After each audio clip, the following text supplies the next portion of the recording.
जय हिंद, नमस्कार। मैं प्रभात रोशन आपका स्वागत करता हूं द एग्जाम रूल्स में। हम पढ़ रहे थे वायुमंडल एटमॉस्फेयर का जो डेली 10 क्वेश्चन हम लाते हैं उसके बारे में हम चर्चा कर रहे थे।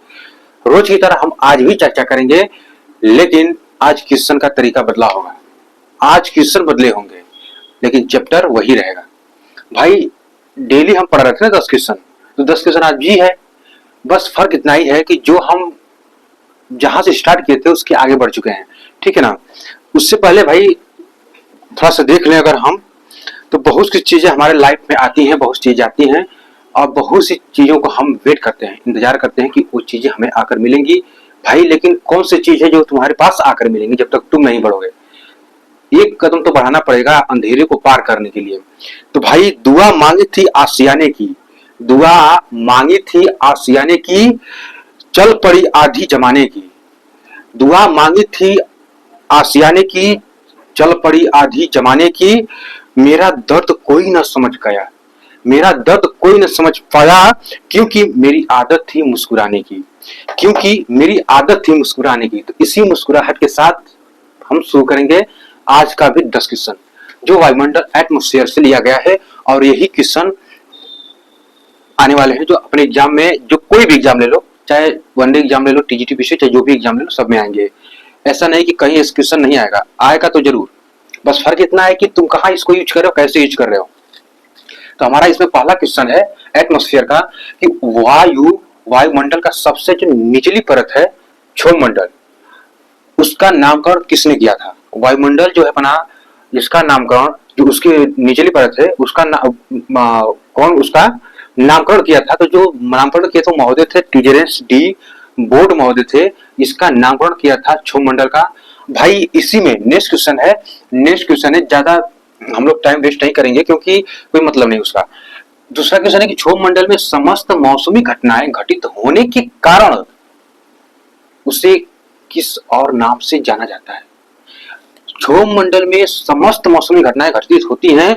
अगर ये चीजें जाननी है तो मेरी ही वीडियो को इसी चैनल पर पीछे जाकर देख लेना। पहला चैप्टर, पहला ही वीडियो है जो मैं बताया था क्षोभमंडल के बारे में, वायुमंडल के बारे में बताया था कि इसमें क्षोभमंडल में किस तरह की घटनाएं घटित होती हैं, ठीक है ना।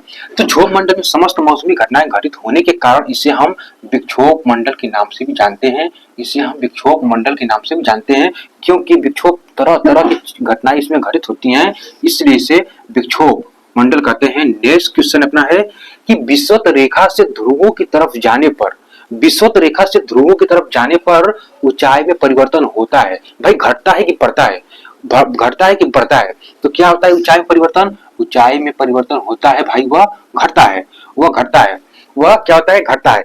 उसी के पैरेलल सेकंड क्वेश्चन अपना है चौथा नंबर का, क्षोभमंडल की ऊंचाई पर मौसमी घटनाएं, क्षोभमंडल की ऊंचाई पर मौसमी घटनाएं घटित होती हैं तो क्या होता है। भाई ग्रीष्म काल में इसकी ऊंचाई क्या होगी, बढ़ती है। इसकी ऊंचाई क्या होती है, बढ़ती है। लेकिन शीतकाल में इसकी ऊंचाई घटती मतलब कम होने लगती है, घटने लगती है, ठीक है ना। उसी के बाद नेक्स्ट क्वेश्चन अपना है पांचवा नंबर, कह रहा है कि क्षोभमंडल में दो विपरीत वायु राशियों के मिलन बिंदु को क्या कहते हैं। भाई क्षोभमंडल में जो दो विपरीत वायु राशियां मिलती है, जैसे गर्म वायु राशि, गर्म हो गया, ठंडा हो गया हवा, अगर वो मिल रही है तो उस बिंदु को क्या कहते हैं, या उसे क्या कहते हैं। बिंदु को छोड़ो, बिंदु को हम नेक्स्ट चैप्टर में पढ़ेंगे, जब हम पढ़ेंगे हम लोग इसको समुद्र के क्या कहते हैं इसको महासागर के बारे में, तो उसमें हम पढ़ेंगे कि वो सब चीजें वहां पर घटित होती हैं। ये सब चीजें दो विपरीत वायु राशियों की वजह से समुद्र में या महासागर में जो उछाल आता है उसके बारे में हम लोग जानेंगे। लेकिन अभी जो है इस मिलन बिंदु को किस नाम से जानते हैं, क्या कहते हैं इसको, इससे कहते हैं तापीय प्रतिलोमन, तापीय प्रतिलोमन कहते हैं। नेक्स्ट क्वेश्चन है ट्रोपोपास या क्षोभ सीमा, ट्रोपोपास या क्षोभ सीमा। भाई ट्रोपोपास और क्षोभ सीमा ये होता कहां पर है, ये होता कहां पर है, ये होता कहां पर है, ये होता कहां पर है, ये होता कहां पर है, ये होता कहां पर है, ये होता है क्षोभमंडल और समताप मंडल, समताप मंडल के बीच में होता है, समताप मंडल के बीच में होता है। तो इसका नामकरण किसने किया था, ट्रोपोपास और या क्षोभ सीमा, ट्रोपोपास या क्षोभ सीमा का नामकरण नेपियर शाह महोदय ने किया था, नेपियर शाह महोदय ने किया था, नेपियर शाह महोदय ने किया था। एक क्वेश्चन पूछा हुआ है कई एग्जामों में। सबसे पहले तो ये अपने टीजीटी पीजीटी में ही पूछा हुआ है, टीजीटी में पूछा हुआ है कि नेपियर शाह महोदय ने किस सीमा का नामकरण किया था। तो भाई ट्रोपोफास या क्षोभ सीमा कह लो, दोनों एक ही नाम है। तो कौन किया था? नेपियर शाह महोदय ने किया था। नेक्स्ट क्वेश्चन अपना है 7वां नंबर, कह रहा है कि क्षोभ मंडल व समताप मंडल में जो ट्रोपोफास या क्षोभ सीमा पाई जाती है उसकी मोटाई कितनी है? इसकी मोटाई कितनी है? क्षोभ सीमा या ट्रोपोफास की मोटाई कितनी है? तो ये कितनी है? 1.5 किलोमीटर, 1.5 किलोमीटर है। 1.5 किलोमीटर इसकी ऊंचाई मोटाई है, ऊंचाई नहीं मोटाई है। 1.5 किलोमीटर की इसकी ऊंचाई मोटाई है।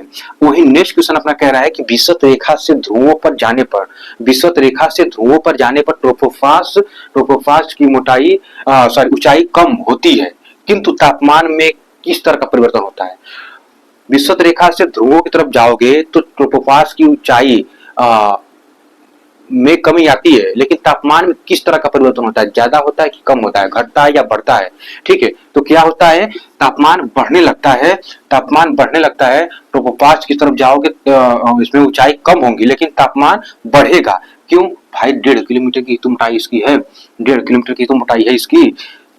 देखो सारे क्वेश्चन एक दूसरे से लिंक है, बस फर्क इतना है कि तुम इसे कैसे देख रहे हो। नेक्स्ट क्वेश्चन है 9 नंबर का, कह रहा है कि विषुवत रेखा पर ट्रोपोफास का न्यूनतम तापमान होने के कारण इसे क्या कहते हैं? इसे क्या कहते हैं भाई? विषुवत रेखा पर ट्रोपोफास का न्यूनतम तापमान अगर है तो उसे क्या कहेंगे? उसे हम क्या कहेंगे? उसे क्या कहेंगे भाई? उसे हम कहते हैं शीत बिंदु। क्या कहते हैं? शीत बिंदु। उसे क्या कहते हैं? शीत बिंदु कहते हैं। क्या कहते हैं? शीत बिंदु कहते हैं। विषुवत रेखा पर ट्रोपोफास का न्यूनतम तापमान होने के कारण, भाई न्यूनतम तापमान है, कम तापमान है तो शीत बिंदु कह लो। ठीक है, अगर तापमान कम है तो भाई जाहिर सी बात है कि वहां पे ठंडे, जो वहां का वातावरण होगा वह ठंडा ही होगा, वहां का वातावरण ठंडा ही होगा। ठीक है, न्यूनतम तापमान की बात कर रहा है इसलिए इसे शीत बिंदु कहते हैं। नेक्स्ट क्वेश्चन अपना है क्षोभ मंडल की ऊंचाई विषुवत रेखा पर और ध्रुवों पर कितनी होती है? विषुवत रेखा पर और ध्रुवों पर कितनी होती है? भाई विषुवत रेखा पर 17 से 18 किलोमीटर होती है। विषुवत रेखा पर 17 से 18 किलोमीटर होती है। और वही अगर तुम चले जाओगे अपने ध्रुवों पर, वहां पे 8 से 10 किलोमीटर की ऊंचाई होती है। क्षोभ मंडल की 8 से 10 किलोमीटर की ऊंचाई कहां पर होती है? ध्रुवों पर होती है। और 17 से 18 किलोमीटर की ऊंचाई कहां पर होती है? विषुवत रेखा पर होती है। ठीक है ना।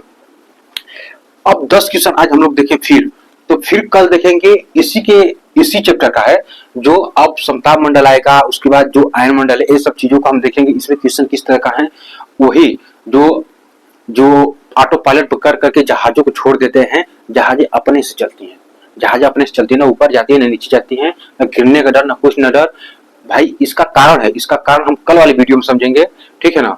और वीडियो अच्छा लगा हो तो प्लीज शेयर कर देना और लाइक कमेंट करके बता देना कैसा है, काम का है कि नहीं है। ठीक है ना। अपना और अपने परिवार का ख्याल रखना। फिर मिलेंगे नेक्स्ट सेशन में, तब तक के लिए जय हिंद, जय भारत, लव यू इंडिया।